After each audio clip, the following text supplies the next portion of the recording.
unidad se va a tratar de nariz, la segunda unidad faringe-laringe y la tercera unidad. No se le escucha. ¿Ahora me escuchan? Sí se escucha, doctora. Sí se le escucha, doctora. Sí, lo escuchamos, doctora. ¿Me escuchan o no me escuchan, chicos? Sí se le escucha. Sí, lo escuchamos. Doctora. Ya, listo. No me dicen que no. A ver, ya les decía que en esta unidad, en la primera unidad, vamos a hablar todo lo que es de nariz, la segunda de faringe-laringe y la tercera todo lo que es oído, ¿ya? Entonces, iniciamos con el tema de anatomía y fisiología de nariz y senos paranasales. Hay que entender que la nariz está conformada por una pirámide nasal. Esta pirámide nasal tiene una porción ósea y una porción cartilaginosa, ¿ok? Que está cubierta por un plano muscular, donde yo voy a identificar determinados músculos a nivel nasal, y un revestimiento epitelial. Entonces, estas fosas nasales o esta pirámide nasal en su porción ósea está conformada por los huesos propios, que son estos dos, los huesos nasales, y las apófisis frontales de los huesos maxilares superiores. Ambos conforman la pirámide ósea y la porción cartilaginosa va a estar formada por cartílagos superiores, inferiores, sesamoideos, etcétera. Poco a poco lo vamos a ir viendo. Entonces, esta pirámide nasal se divide en dos fosas nasales gracias al septum o tabique nasal. Estas fosas nasales tienen límites. Va desde las narinas hacia las coanas, ¿ok? Está dividido por el tabique nasal en dos y posee 4 paredes esas fosas nasales.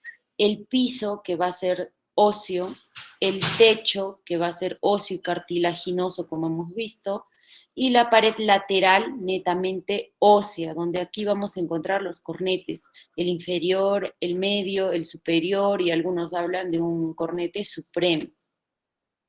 Esta pared lateral va a limitar, gracias a estos cornetes, meatos, que también luego lo vamos a ver. Y la pared medial, pues vendría a ser lo que es el septum o tabique septal, que tiene una parte ósea y una parte cartilaginosa.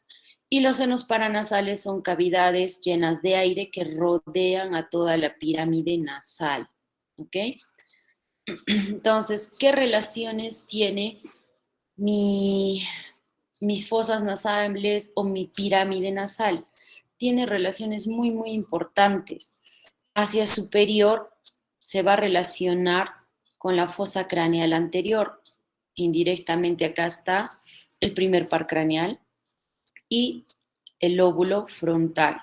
Hacia la parte inferior tiene una estrecha relación con el paladar blando, que sería y el paladar duro.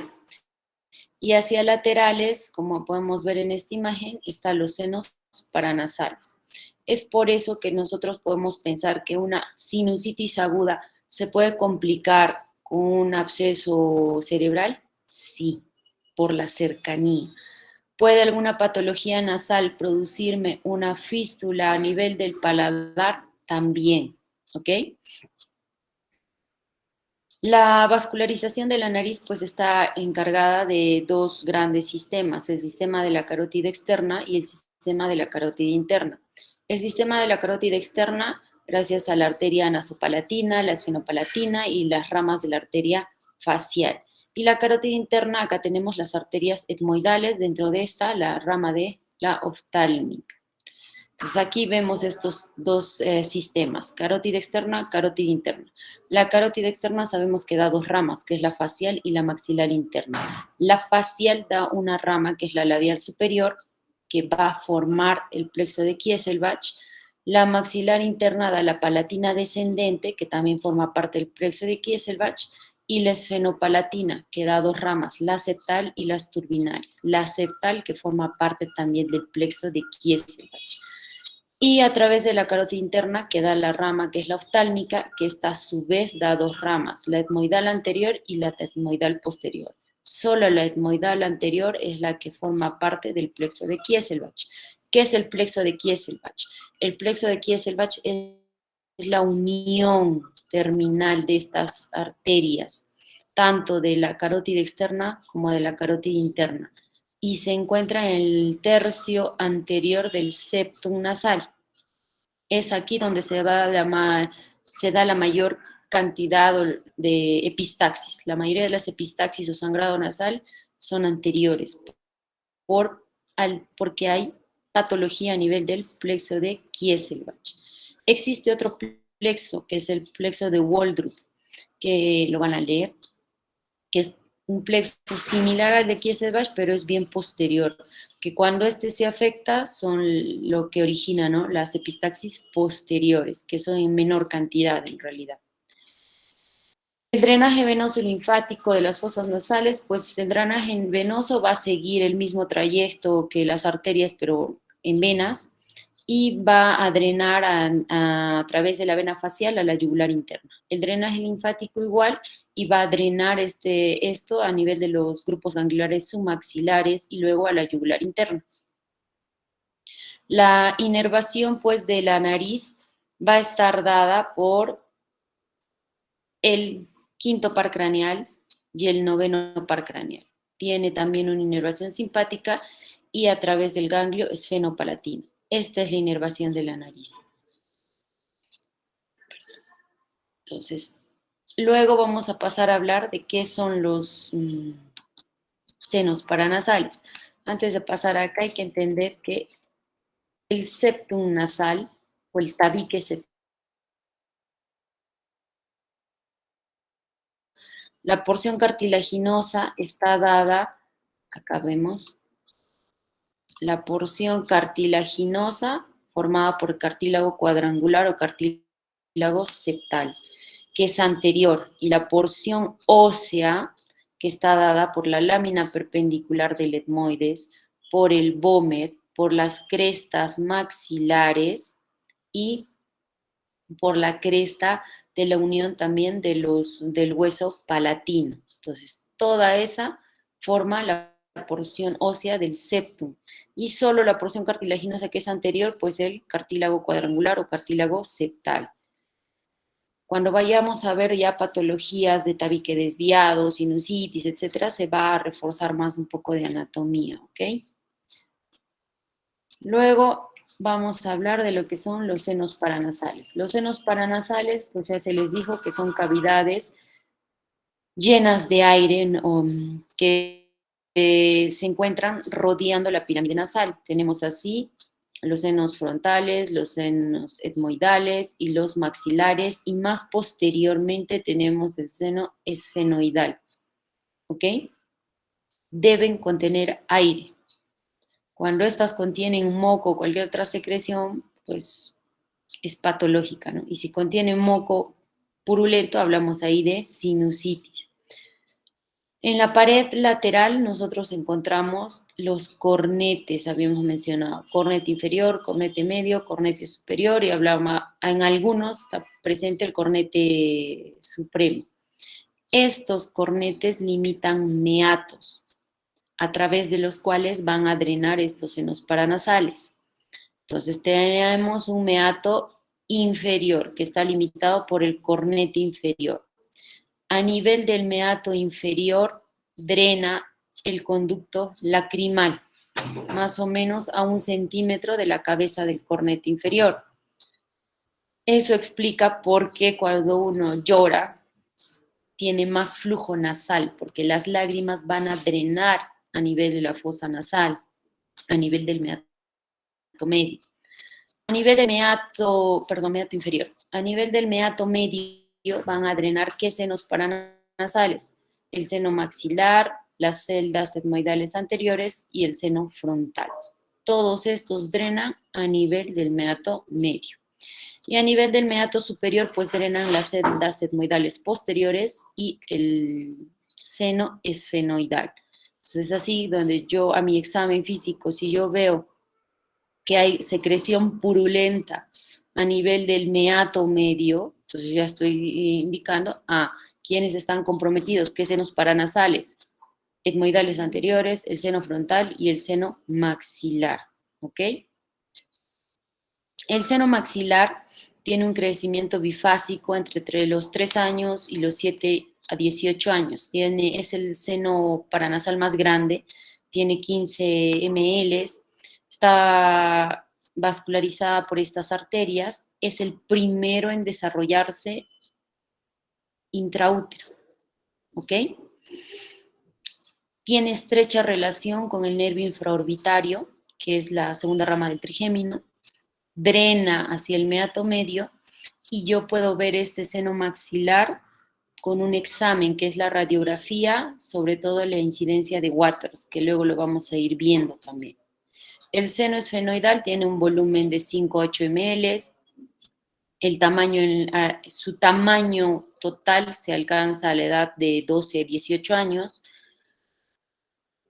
Este está inervado también por el nervio esfenopalatino, drena en el meato superior y el seno frontal pues son en número de 2. El tamaño varía.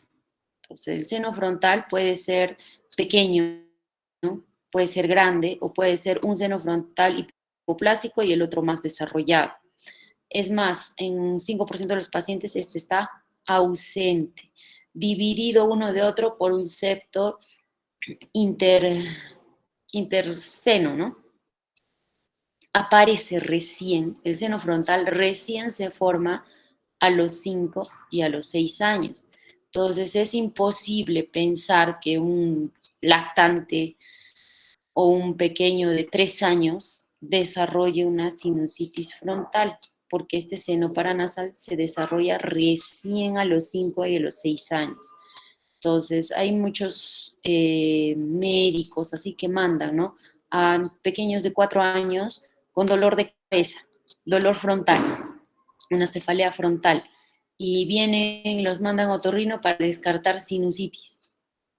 Entonces, no hay lógica, ¿no? Si yo sé a los 3 años, este niño no desarrolla ese seno frontal, mucho menos pues va a ser una sinusitis, ¿ok? Y este seno también drena en el meato medio y se ve en estas incidencias en la radiografía de Cadwell y lateral. ¿Cuál es la función de la nariz y los senos paranasales? Primera función, obviamente, respiración. Segunda función, defensa y limpieza. Gracias a mi nariz, el aire que entra a mis pulmones entra acondicionados. ¿Qué quiere decir acondicionado? Mi nariz tiene la función de limpiar el aire, calentar el aire, humedecer el aire y ya así acondicionado pasa a nivel de la orofaringe, llega al pulmón y no produce lesión de estos tejidos. Diferente a los pacientes que respiran más por la boca no tiene esta función, entonces el aire no se limpia, no se calienta, no se humedece, entonces ahí donde el paciente va a desarrollar cuadros de faringitis crónicas, porque el aire raspa, irrita la mucosa de la faringe y presenta molestias, ¿no? La función de la nariz y los senos paranasales es darle también resonancia a mi voz. La olfacción, obviamente, porque el primer par craneal, a través de la lámina cribosa, ingresa al techo de las fosas nasales. Entonces, los olores se sienten en el techo de las fosas nasales, ¿ok? Y obviamente estética. La pirámide nasal tiene mucho que ver con la estética de una persona. Por eso que un paciente que se hace una rino, o sea, cambia, estéticamente va a cambiar, ¿ok? Y es pues lo más sobresaliente, que es la pirámide nasal de la cara, es lo más sobresaliente. Por eso en un traumatismo lo primero el primero que va a sufrir el impacto, pues es la nariz, ¿ok?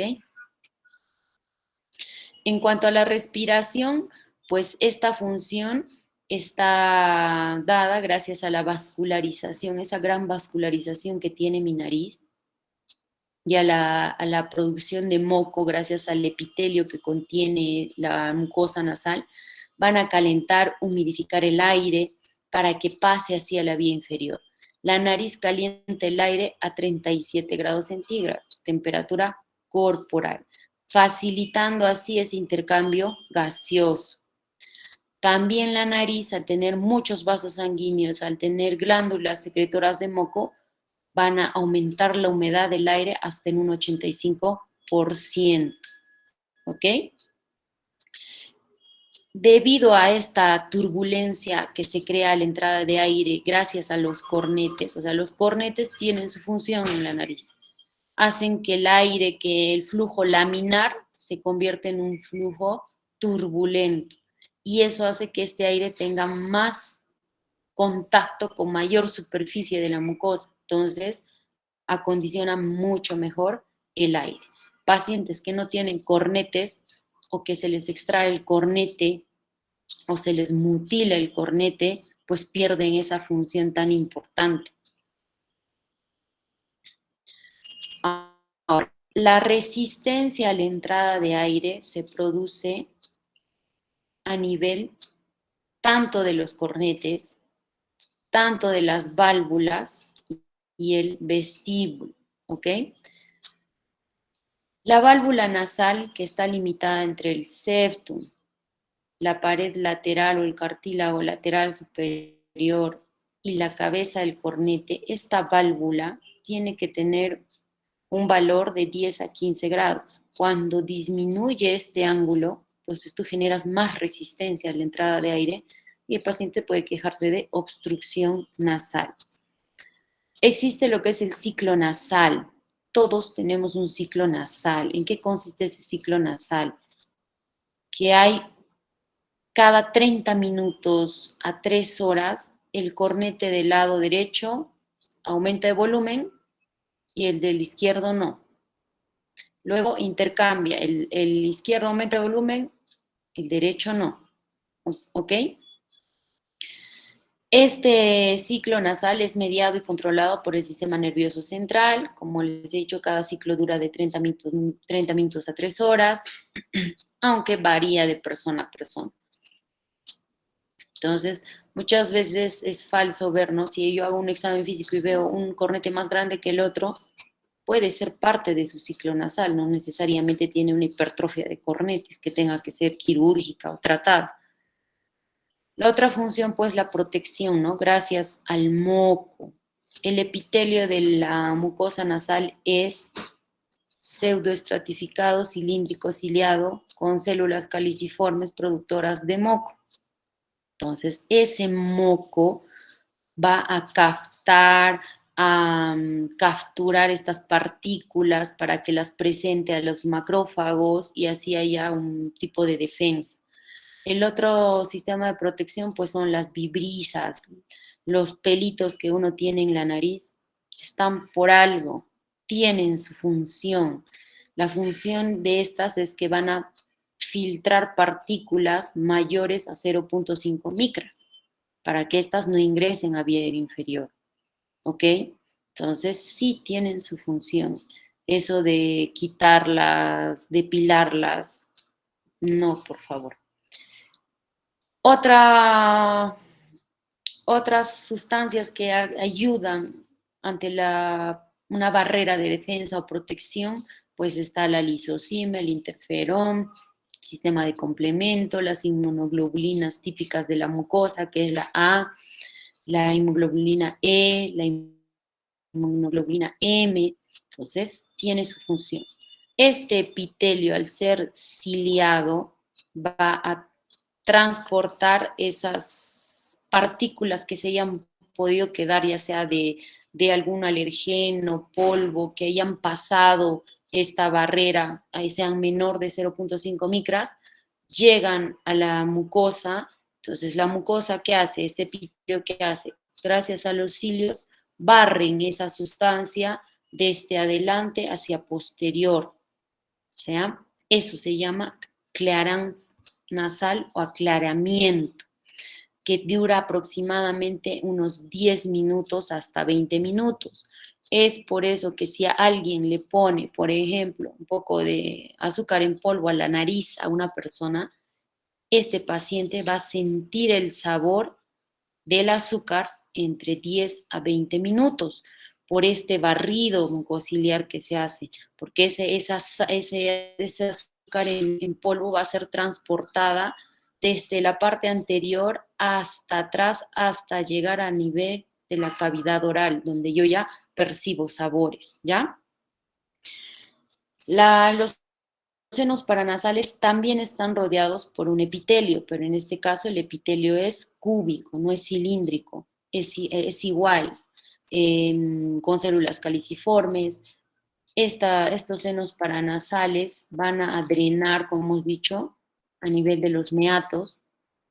Tienen esta mucosa que también por los cilios transportan todo el moco hacia el ostium o sitio de drenaje, ya sea el meato superior, medio, bueno, inferior no, porque el inferior es conducto lacrimonasal, ¿ok?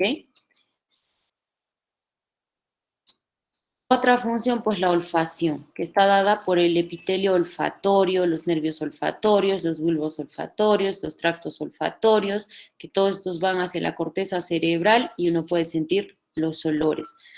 Esta mucosa olfatoria está en la parte superior tanto de la pared medial y lateral de las fosas nasales.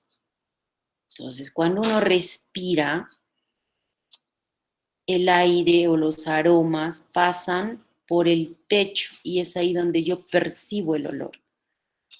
Hoy en día se ha visto mucho lo del COVID que genera hiposmia, anosmia, parosmia, trastornos en la olfacción, justamente porque se ha detectado que este virus se queda en la mucosa a nivel del techo y genera lesión, inflamación de todo este nervio, ¿no? De las ramas del nervio olfatorio. Por eso es que los pacientes tenían hiposmias, anosmias o trastornos, otros trastornos de la olfacción. Entonces, eso en cuanto a la anatomía de la nariz, de los senos paranasales, la fisiología importante de la nariz y los senos paranasales. Muchos pacientes cuando le preguntas, ¿usted respira bien por la nariz? Te dicen, ¿no? Sí, yo respiro bien por la nariz y por la boca, te dicen. Entonces, está en claro de que la nariz está hecha por algo, ¿no? No solo por estética, sino tiene su función, que es acondicionar el aire para que pueda pasar así a la vía aérea inferior y así haya un mejor intercambio gaseoso, porque aire que no esté acondicionado, bien humedecido, el intercambio gaseoso a nivel pulmonar se altera o disminuye, ¿ok? Entonces, luego vamos a pasar a hacer cómo es el examen físico de la nariz y los senos paranasales. Entonces, primero, pues haré una inspección, ¿no? Tengo que tener una adecuada luz, una fuente de luz, y haré una inspección de la pirámide nasal. Veré cómo está esa pirámide nasal por fuera. Si esa pirámide nasal está recta, está desviada, tiene cicatrices, está hundida, etcétera. Tengo que valorar ahí lo que es la piel, tejidos blandos y todo. De ver si hay alguna malformación nasal, si hay simetría de una narina con otra. Entonces esa es la inspección, solo miro. Por ejemplo, acá este paciente tiene una nariz sencilla de montar, el dorso está hundido. Acá a simple inspección yo veo, hay un tumor que está saliendo por la fosa nasal izquierda. Entonces, de eso se trata la inspección, mirar pirámide nasal, tejidos como piel, lo que son tejidos blandos, si hay malformaciones, tumoraciones, cicatrices, etc. Posteriormente, se tendría que pasar a una rinoscopía anterior. ¿Qué es la rinoscopía anterior? Visualizar las fosas nasales para poder identificar cómo está el cornete, cómo está el tabique, hay secreciones patológicas o no, hay tumores, hay cuerpos extraños, etcétera. Hay zonas de sangrado como epistaxis, punto, ¿no?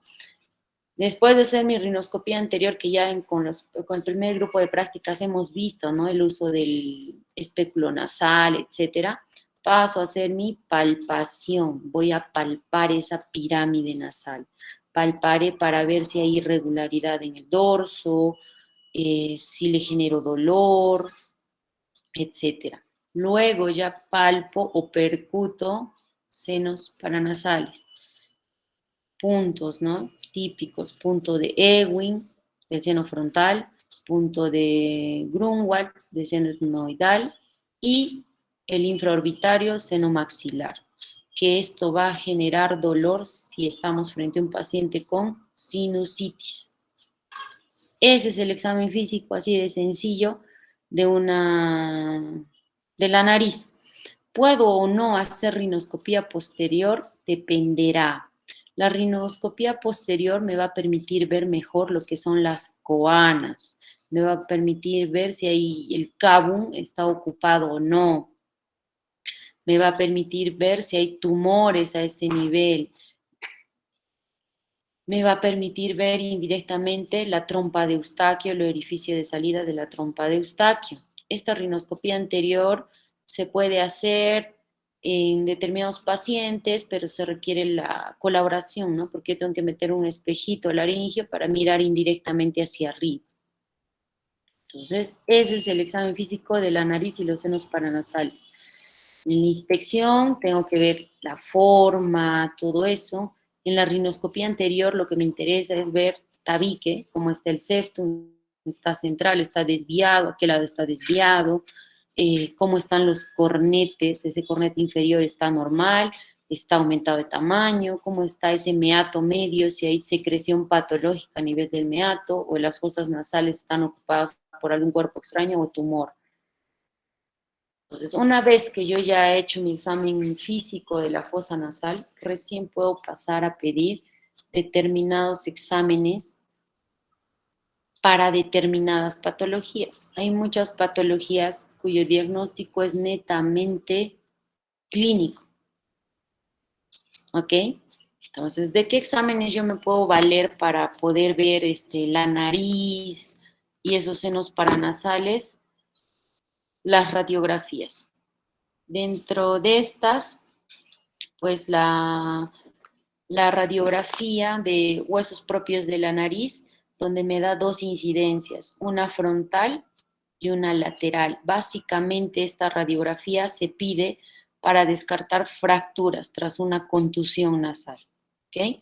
Entonces, en la incidencia frontal yo voy a ver una pared lateral ósea, una pared lateral, bueno, derecha ósea e izquierda ósea para ver si a este nivel hay una fractura o no, y la incidencia lateral en la que yo veo los huesos propios, esos huesos nasales pequeñitos, eso, a ver si ahí se encuentra o no la fractura nasal, ¿ok?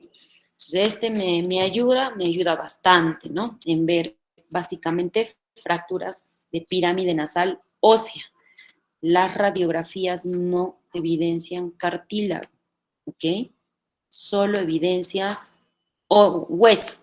Entonces, si yo quiero ver si el tabique también está desviado en su porción ósea, sí me va a servir una radiografía. Pero, ¿qué pasa si el cartílago es el que está desviado?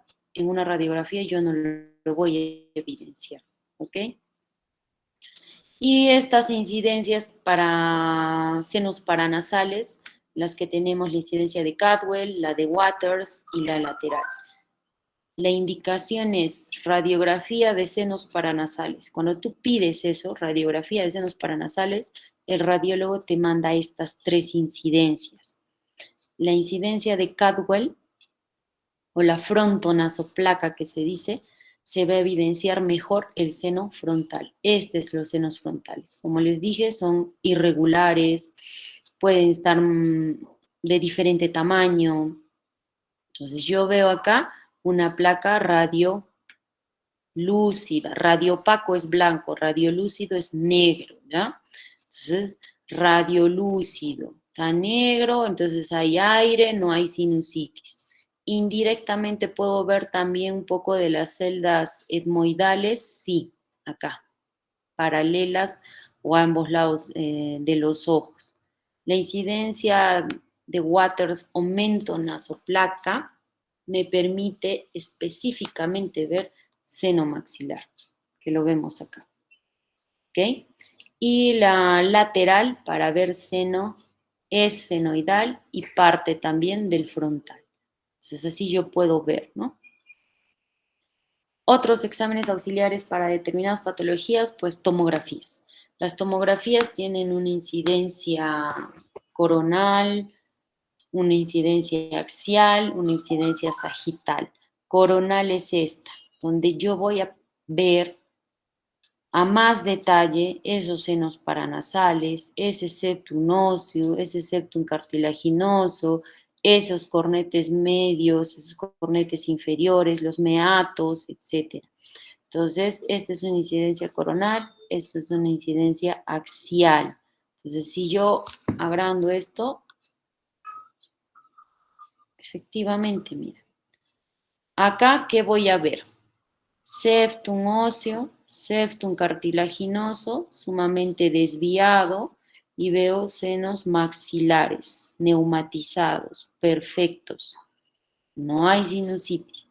En esta incidencia, igual veo septum, cornete inferior del lado izquierdo, cornete inferior del lado derecho, seno maxilar del lado izquierdo libre, pero miren cómo se ve el seno maxilar del lado derecho, totalmente ocupado. No solo el seno maxilar, sino también el seno frontal y los senos etmoidales. Entonces, en este paciente habrá que pensar, ¿no? ¿Será un tumor? ¿Será un pólipo antrocoanal? ¿Será una sinusitis solo de este lado? Etcétera, ¿ya? Entonces, básicamente la tomografía se pide para pacientes, para pacientes que tengan tumor nasal, para ver la extensión de este tumor nasal, y para pacientes que tengan sinusitis crónica, no sinusitis aguda, sinusitis crónica, ¿ok?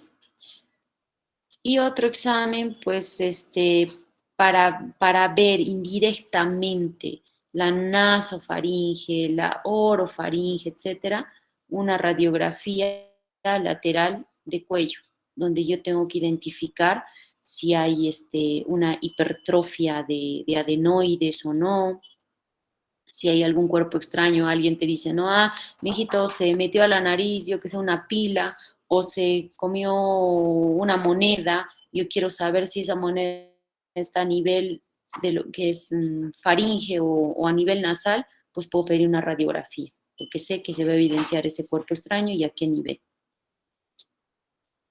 Y también está indicado en algunos pacientes las resonancias. Las resonancias básicamente es para ver tejido blando. La tomografía es para ver hueso. Es el gol estándar se diría para ver hueso. En cambio, la resonancia es para ver más tejido blando, ya sea tejido cerebral, globo ocular, etc. ¿Ya? Sí se podría pedir una resonancia en algunos casos, solo en determinados casos. ¿Ok? ¿Alguna pregunta, chicos?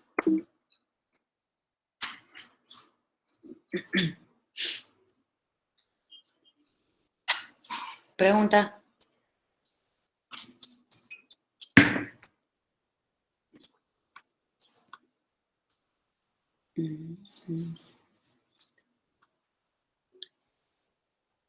¿No hay preguntas?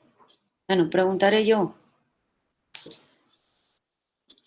Todos están presentes. ¿Quién falta o quién no ha entrado?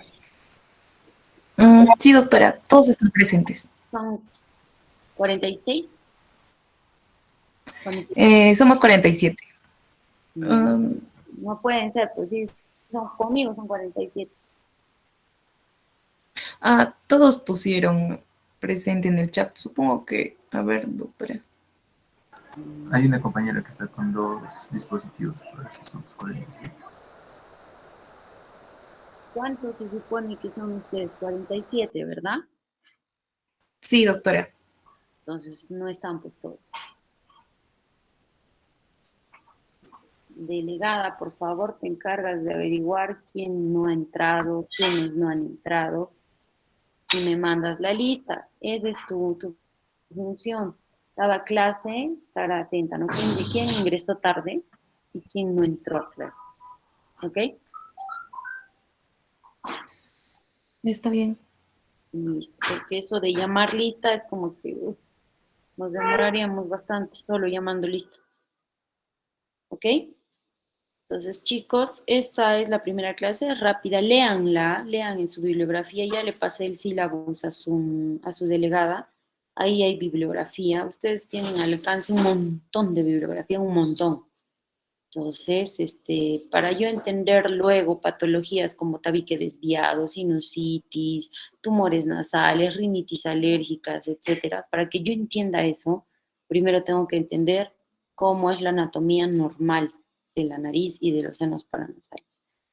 Entonces, una vez yo haber comprendido eso, recién puedo pasar a hablar de patologías, ¿ok? Entonces, la próxima clase, que sí la vamos a hacer el jueves, está a cargo de ustedes. Según el sílabo, ya se va a empezar a hablar de urgencias rinológicas. ¿Qué son las urgencias rinológicas? Traumatismo nasal, hematoma septal, epistaxis, cuerpos extraños en fosa nasal, todo eso, ¿ya? Entonces lo van a desarrollar ustedes. Y al final de su exposición van a dar un pequeño test, o antes o después, bueno, se verá. Entonces, todos tienen que leer todo. No está diciendo que se lo aprendan de memoria, denle una leída o estén atentos a las exposiciones pues, de sus compañeros para que den un buen test. ¿Ok? Nada más, ¿alguna duda o pregunta sobre la clase de hoy? Doctora, disculpe, en el caso de los cornetes, ¿en qué momento, en el momento de exploración física, cómo se da cuenta que uno está hipertrófico, doctora? Sí, A ver, ¿cuán- el cornete inferior no debe ocupar más del 50% de la luz de la fosa nasal. ¿Ok? Entonces, si yo veo mi fosa nasal y yo veo que el cornete está ocupando más del 50%, 80%, 100%, estoy hablando de hipertrofia de cornete. ¿Ya? ¿Sí? ¿Sí me entendieron o no? sí, gracias, doctora. Listo, entonces es acá, ¿no? A ver, por ejemplo, en esta tomografía, si yo cojo esta fosa nasal del lado izquierdo, donde no hay patología, entonces yo veo, ¿no? Todo esto es la luz de la fosa nasal. Si yo veo el cornete, está ocupándome más del 50% de la luz. O sea, acá puedo hablar, este cornete está hipertrófico, ¿ok? ¿Alguna otra pregunta?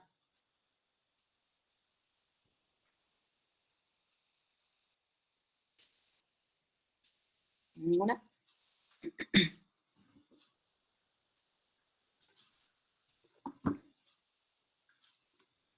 Ok, chicos. Entonces, la próxima clase la dan ustedes, ¿sí? Lean, por favor. El sílabus ya lo tiene su compañera, que se los pase. Y de acuerdo al sílabus, ahí dice, ¿no? Qué se va a llevar en la primera semana, en la segunda semana, a quién le toca exponerse, a ustedes o yo de la clase, si va a haber un test o no va a haber un test. Va a haber clases que yo les voy a pasar PDFs para que lo lean y se les tome un pequeño test de ese PDF. Entonces, esténse atentos, ¿sí? En cuanto a quienes van a exponer todo eso, lo coordinaré bien con su delegada, porque me ha mandado por un tipo de, cómo se han organizado en otro curso, ¿no? Sus exposiciones. Entonces, veremos eso, ¿ya? De todos modos, igual no van a exponer pues todos del grupo.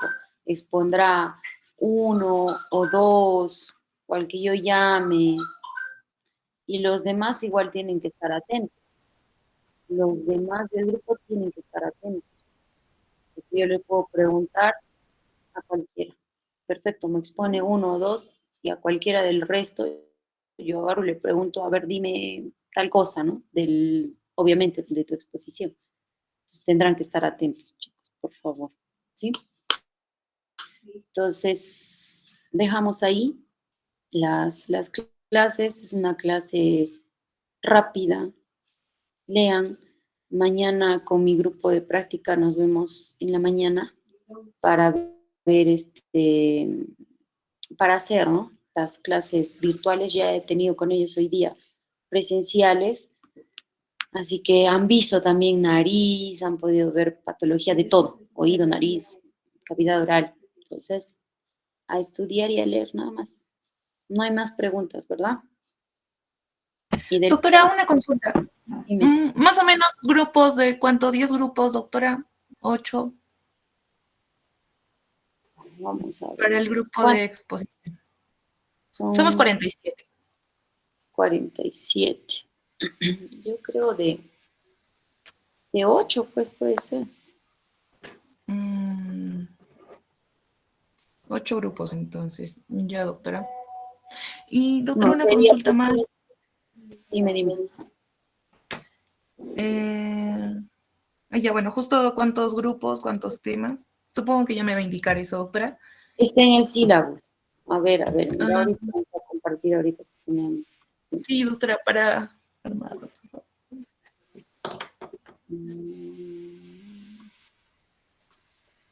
Y la lista, por favor, de los que no han estado.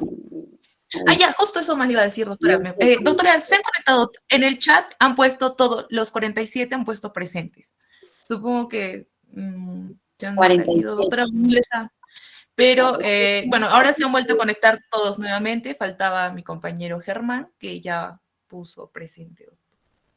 Por ahora se los paso. Después, no, chicos, si están presentes, tienen que estar presentes por toda la clase. No es que solo para que me vean y luego al último me vuelvo a conectar. No, no es así. A ver, acá. Entonces, según esto, ya hemos hecho todo esto, ¿no? De la primera semana. Anatomía, fisiología, nariz y senos paranasales, examen físico y exámenes auxiliares. La semana que sigue les toca a ustedes explicar urgencias rinológicas, epistaxis, traumatismos nasales, cuerpos extraños, hematoma, hematoma septal, absceso septal y perforación septal. Si dividimos, son seis temas. O 5, lo vamos a dejar en 5, ¿ya? 5 temas. Entonces tiene que haber 5 grupos. Casi de 8 van a ser, pues, uno de 8, habrá uno que sea de 9, probablemente, o 2 de 9, etc. ¿Sí? Sí, delegada. Sí, doctora, Dime. entonces todos los grupos van a exponer Todos. el siguiente Está, jueves. Todos. está. Ok, doctora. El siguiente jueves exponen todos los grupos. Va a exponer uno o dos del grupo. Yo llamaré indistintamente quién va a exponer. Pero en la exposición son 2 horas. O sea, no debe demorar su exposición más de 15 a 20 minutos. No me voy a llevar exponiendo epistaxis 30, 35 minutos y a los demás grupos no les dejo nada. ¿Ya? Entonces, 15 a 20 minutos máximo su exposición. 15 diría yo, 15 minutos, lo dejamos ahí. O sea que si sobra un poco de tiempo, pues cualquier duda que tengan se les explica, ¿no? Si ha habido dudas en cuanto a la exposición, a determinada patología, no entendido, pues se les explicará, ¿ya? Pero 15 minutos, chicos, 15. Tampoco quiero que me hagan, pues, 40, 60 diapositivas y vayan y lean todas las diapositivas. No quiero 40, 60 diapositivas donde todo es letra y van leyendo. Qué gracia ahí, ¿no? No hay chiste. Entonces, se limitan también sus diapositivas. Máximo por grupo van a poner 15 diapositivas. Máximo. ¿Ok? Y nada más. Acá dice exposición dialogada y pretest. Si es pretest, entonces les voy a tomar un pequeño test de todos estos de urgencias rinológicas antes de las exposiciones. Eso va a demorar, solo van a ser 5 preguntas, demorará pues 5, 10 minutos máximo.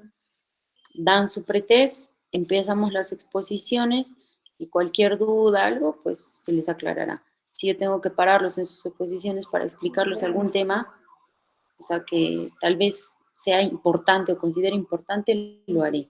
¿ya? Luego ya la tercera semana, cuarta semana, ya se va viendo todo lo que les toca exponer, ¿sí? Está bien, doctora. Por ejemplo, la tercera semana usted expondría la clase. Yo. Ujú. Ahí está. Y Ya, la doctora, cuarta justo eso es lo que semana, me con fechas. Ok, perfecto. doctora. Ahí está todo, ¿sí? Está bien, doctora. Muchas Listo. gracias. Nos vemos, chicos, mañana con los de práctica y ya nos vemos la próxima semana con todos los demás. Preparen sus exposiciones, por favor. Buenas noches. Chao. Hasta luego, doctora. Gracias, doctora. Muchas gracias, doctora. Dime quién está hablando. Doctora, disculpe, ¿las diapositivas se le tiene que enviar antes? Las diapositivas sí, traten de mandarme un día antes, por favor, porque yo voy a ver si de verdad pues tienen 15 diapositivas. No quiero 40, 60, no me interesa que tenga tantas diapositivas. ¿Sí? Listo. Doctora, una consulta, por favor. ¿Las diapositivas si las enviamos a su correo o al WhatsApp? A mi correo. A mi Está correo. bien, doctora. Gracias. Listo. Listo, chicos. Hasta la próxima semana.